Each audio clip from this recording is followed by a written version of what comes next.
Hello everyone. In this video we will continue with discussion of HTML. HTML stands for Hypertext Markup Language, and in this term H stands for hyper.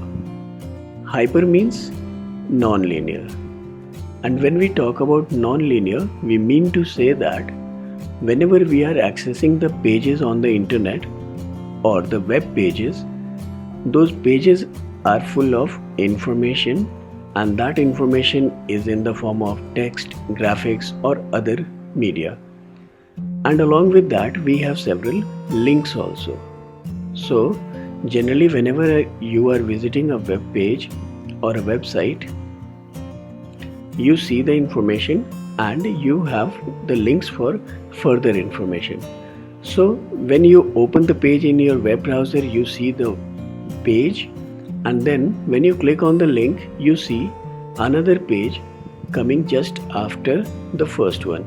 So the second page that you see may or may not be from the same website or from the same country even.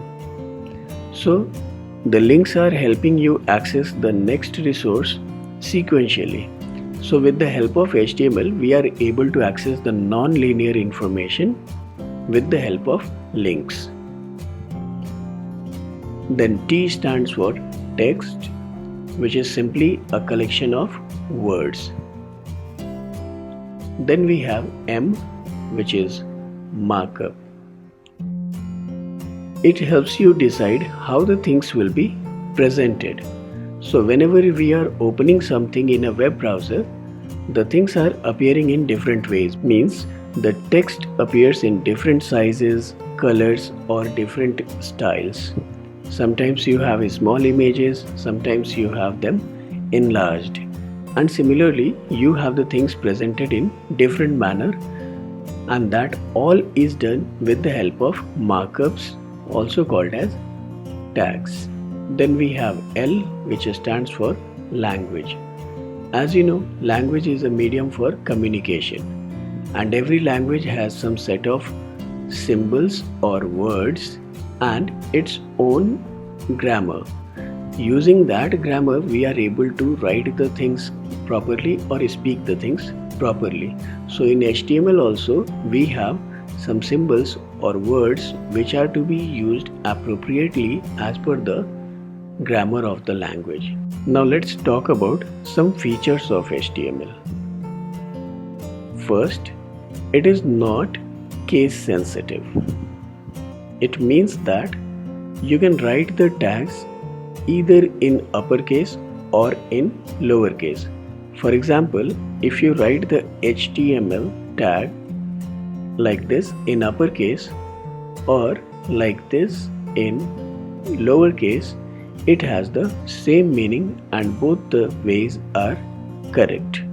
Secondly, when you are writing the content to be displayed in a web page, you can add extra spaces, which means even if you are pressing the enter key several times to add a lot of space between the two types of contents in a web page, or if you are using the tab space or a lot of space by pressing the space bar multiple times, it does not cause any effect in the output. So the extra spaces are ignored. Next is you can create a simple text file and simply save it with an extension .htm or .html, and this will make it a web page, which means that any simple text file when saved with an extension .htm or .html becomes a web page. So this makes the process of creating a web page very simple and easy. Now let's talk about the tags. What is a tag? Tag is a markup, and it helps you decide how the things will be presented in a web browser. Suppose I have some sample text. This sample text can be displayed in bold if I enclose it between the B and /B tags, and the same text may be displayed as underlined if I enclose it between the U and /U tags. So with the help of a tag, we are able to decide how the content will appear in a web page. So tag is a text with special instructions which help us decide how the things will be presented in a web browser. And this all text is enclosed in angle brackets. So here we have B and U which are enclosed in angle brackets, and these are telling that the text will be underlined in case of the U tag or underline tag, and the text will appear in bold in case of the B tag. The tags generally appear in the pair of the start and the end tag. The start tag can also be called as the on tag, and the end tag can be called as the off tag or open tag, and the end tag can be called as a close tag. So these are the different ways in which we call. Generally all the tags are appearing in the pair of open and close tag. So the tags which have both the open tag as well as the close tag are called as the container tags. And generally most of the tags are container tags only. For example, the font tag, bold tag, italics tag, paragraph tag, etc. But there are some tags which are not required to be appearing in pairs. For example, if you have to draw a straight line across the width of the web page, you are using the HR tag, that is horizontal rule. So this tag, wherever it appears, it displays a horizontal line. So there is no need of having a close tag. Similarly, while you are writing a lot of text in the web page, and if you want to change the line, you simply use BR, that is break row. So wherever this tag appears, it simply inserts a line break. As I have told you earlier, that extra spaces like pressing the enter key or adding the tab space or other kind of spaces does not affect the output. So here we use the BR, that is the break row tag, to simply change the line. So these kind of tags which are not having an ending tag are called as empty tags. So these tags do not appear in pairs and they have only the open tag. So we have talked about the HR tag and the BR tag. So to conclude, the tags are of two types. One is the container tag and the other is the empty tag. Container tags have the open as well as the close tags, whereas the empty tags have just the open tag and there is no close tag. The open tags have the text enclosed in angle brackets, and the close tag has the same text enclosed in angle brackets, but the text is preceded by a / symbol. Now let's talk about attributes. As you know, attributes are the extra features or the characters. In case of tags, the attributes help us specify additional information. For example, suppose you have to specify the font for some content of the web page. So in simple terms, it will be the font tag and then the content to display. But this time it is only the font tag which is mentioned here. It is not saying what font settings to apply. So in order to specify what are the settings you want to apply, instead of writing this much, you will write font, then after the space you will write color equals to suppose red, then again space, size equals to suppose 5, and so on. So here, along with the text which is the tag itself, we have some name and value pairs here. So this is the name of the attribute and this is the value of the attribute. So name value pairs are the attributes which are adding the additional information to the existing tag. So the font tag specifies that it is going to specify some font settings for the content which is enclosed between the font tag and the closing font tag. But when we have color equals to red and size equals to 5, it specifies that the font settings as per the specifications will be applied to this content. So with the attributes, the opening tag will be like this only, and in between the content to display will appear, and then finally after this we will close the tag the way we did it earlier. So in this case, font is the tag and rest of the things like these name value pairs, these are attributes. Similarly, we have attributes for most of the tags. For example, in case of a body tag, when you write the body tag, it specifies that it is the document section or simply the content of the page. But when we say body and then after the space BG color equals to red or yellow, it specifies that the content will be displayed but the background color for the content will be yellow by default. So anything that is enclosed between the body tag open and body tag close is the content with extra specification. For example, in this case with background color yellow. The attributes appear in the form of name and value pairs where the name of the attribute appears without the double quotation mark and the value appears in double quotation marks. So here also we have written color equals to red, red is written in double quotation marks, and in case of size I have written it without double quotes. The numbers can be written without the double quotation marks, but even if you are writing them in the quotes, it's not a problem. So generally we should have a practice of writing the attributes names without the quotes and values with the quotes. Now let's talk about HTML entities. What are HTML entities? Sometimes there are some symbols which are not possible to be written directly from the keyboard. For example, suppose you want to display the copyright symbol, or you want to display the registered trademark symbol, or you want to have some space added. As I told you that just pressing the space bar multiple times or pressing the tab key multiple times will not add the spaces. So in case you want to print the spaces, what you will do? In that case, you can look for the HTML entities. These start with ampersand symbol and end with the semicolon. In case of copyright symbol, we can simply write COPY. So this will print the copyright symbol.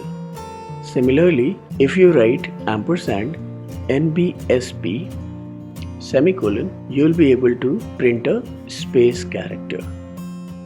And similarly, for registered trademark, you have REG and so on. So these are all called as HTML entities. One more term, that is HTML element. Normally everything that we write in HTML is HTML element only, but a complete set of the open tag, the content and the closing tag is called as an HTML element. Now let's talk about the structure of an HTML document. When you create an HTML document, you start with writing the HTML tag open. So this marks the beginning of the HTML document. And when you end the document, you have the closing HTML tag.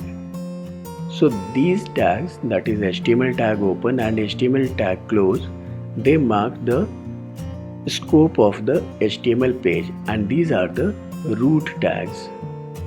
Root tags means if we think of a hierarchy, then these are the parent tags for rest of all the tags and contents appearing in the web page. Then we have the header section. So we have the header tag open and then the header tag close. So whatever comes between the header tags is the header section. And in the header section, we generally provide the meta information, which means we provide the page title or we provide the keywords for searching for the web page, and we also provide the style information or the JavaScript code or other scripting code, etc. So generally the configuration settings or the instructions or the specifications for the page are displayed in the header section. The next one is the body tag open and the body tag close.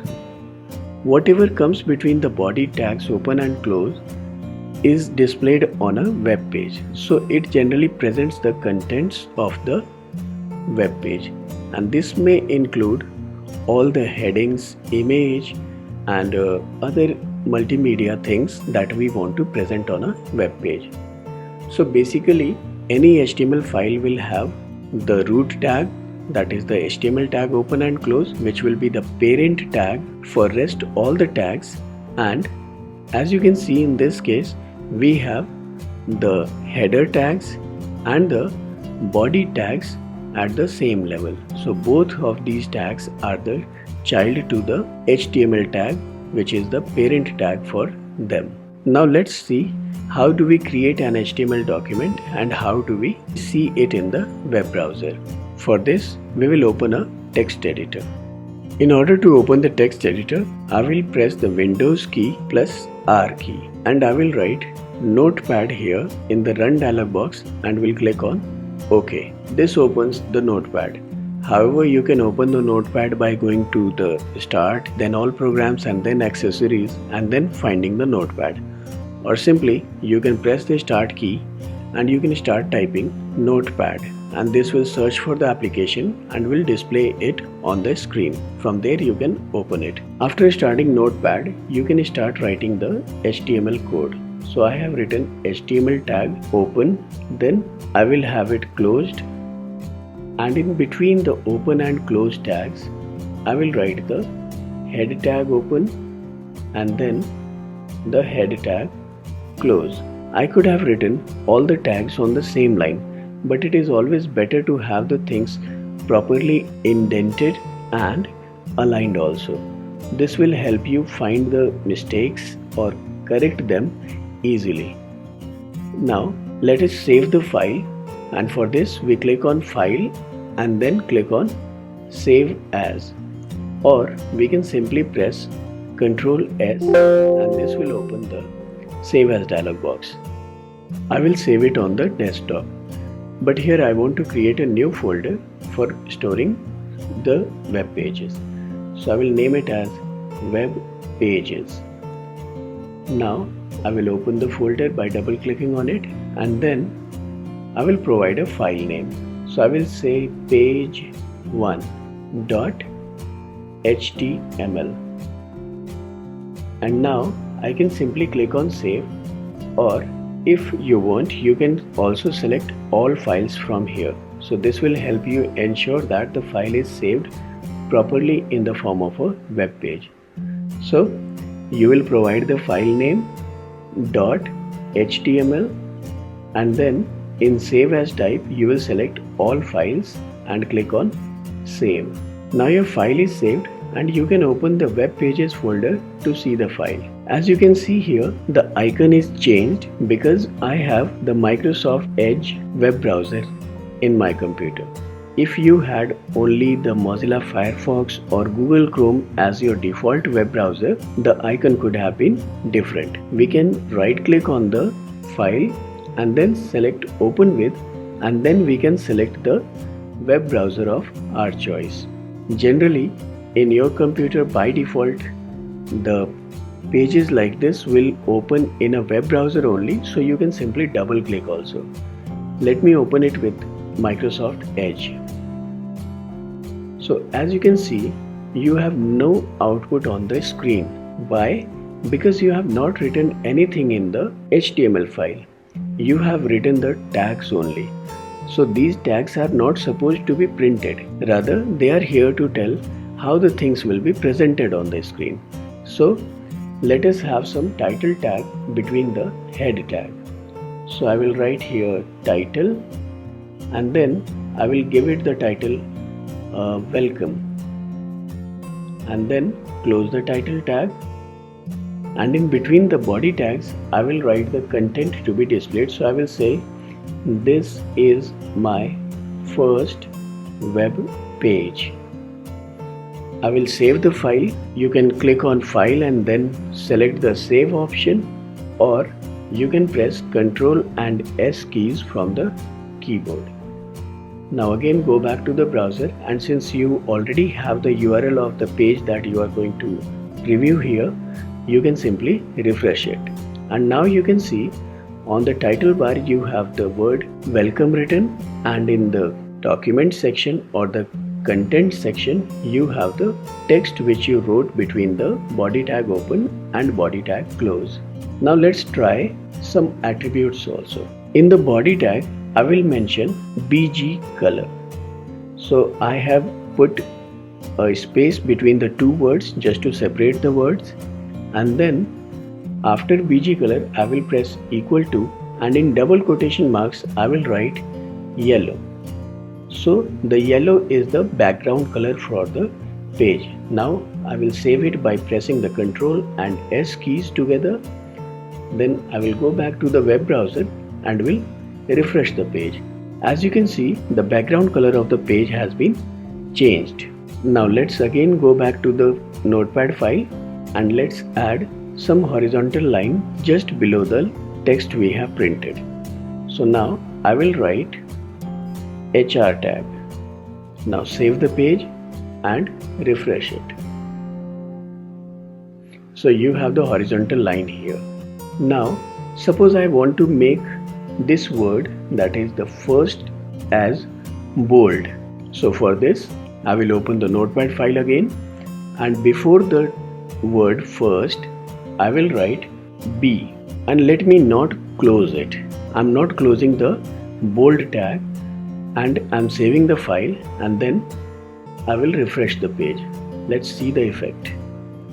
As you can see, the place where we use the B, just after that whatever comes has been converted into the bold font. In order to have the effect applied only to the particular text, we have to make sure that the particular text is enclosed between the open tag and the close tag. So for writing the close tag I am writing /B.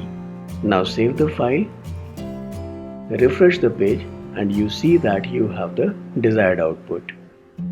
Similarly, you can try the different tags and have some different effects applied here. It was quite easy to create a web page and see it in the web browser. However, when the pages have a lot of content and a lot of tags used, it becomes difficult to distinguish between the normal content and the tags and the attributes and their values.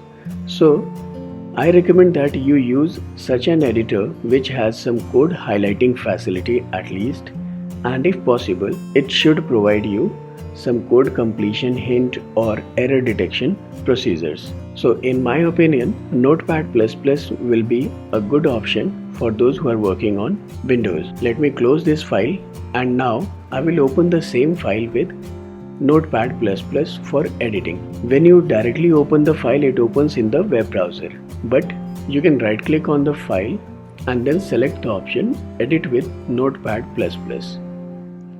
And when you do so, you can see the same code opened here, and now you can easily distinguish between the normal content and the tags.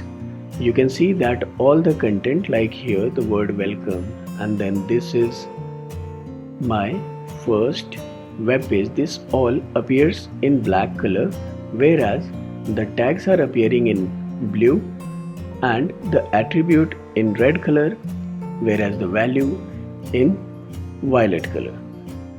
Moreover, when you are clicking on the open tag, it automatically highlights the close tag. This way you will be easily finding where you have missed out the close tag for a particular open tag.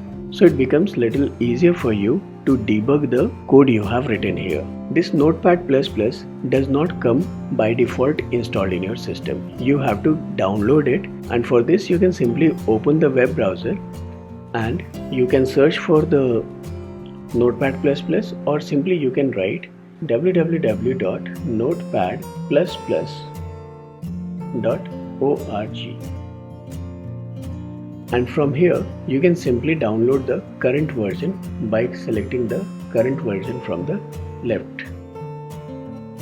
And from here you can again select the installer for your particular operating system.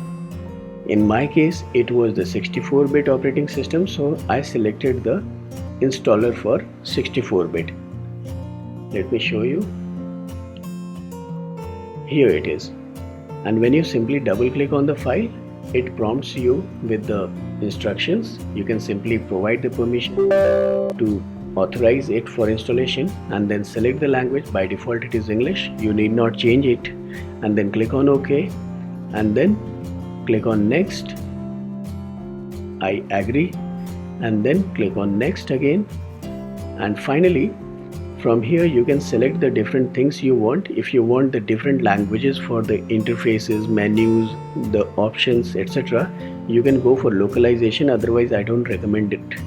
You just continue with the English language only, and you can simply click on next, and then if you want you can have a shortcut created on the desktop and then click on install and simply install it. In my case it is already installed and is open also. That's why it is saying that it is already running and it will not install. In your case it will successfully install it, and then you can simply click on finish and you can run the software. Thank you for watching.